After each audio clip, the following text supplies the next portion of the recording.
আসসালামু আলাইকুম রহমতুল্লাহ। তো গত বছর আমাদের এই বিলে ছোটো ছোটো যে ডুঙা নৌকা আছে সেই নৌকা বাইজের আয়োজন করা হয়েছিল।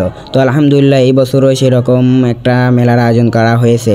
তো এই মেলা মূলত 3 থেকে 4 দিন ধরে হয়। তো আজকে এই প্রথম দিন, আমি 3-4 দিন এই নৌকা বাইজের ভিডিও ছাড়বো ইনশাআল্লাহ। তো আমরা এই নৌকা বাইজ দেখার জন্য সকাল সকালে আমাদের বাসা থেকে রওনা দিয়েছিলাম। তো এখানে আমরা প্রায় 10 থেকে 12 জন যাচ্ছিলাম নৌকা বাইজ দেখার জন্য।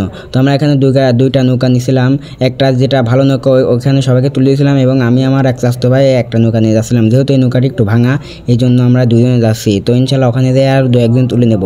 তো আমরা যখন এখানে আসলাম তখন আমাদের নৌকাবাজটাই শুরু হয়ে গেল। তো সবাই রাস্তার উপরেই নৌকাবাজটি দেখতেছিল। তো মূলত যদি আমরা নৌকা নিয়ে না দেখি তাহলে সেই নৌকাবাজ দেখতে কোনো মজা লাগে না।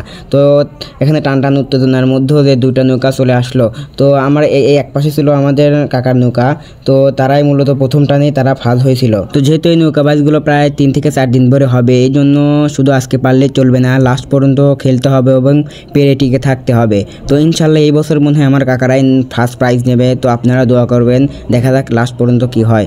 তো আমি যখন ছোটো ছিলাম তখন আমাদের বিলে যে বড় নৌকা আছে সেই নৌকার বাইচ হতো।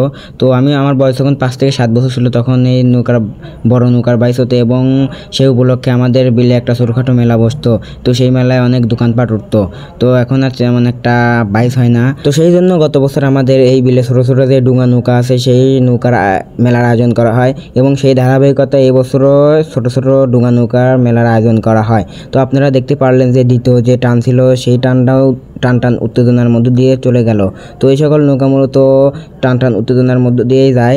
তো লাস্ট যে তৃতীয় টান ছিল, তো এই টানে দেখলাম যে একটা নৌকা অনেক আগে চলে গেছে এবং পরবর্তীতে যে পরের নৌকা ছিল সেই নৌকার নাকি বৈঠা ভেঙে গেছিলো, এই জন্য তারা আসতে পারে নাই।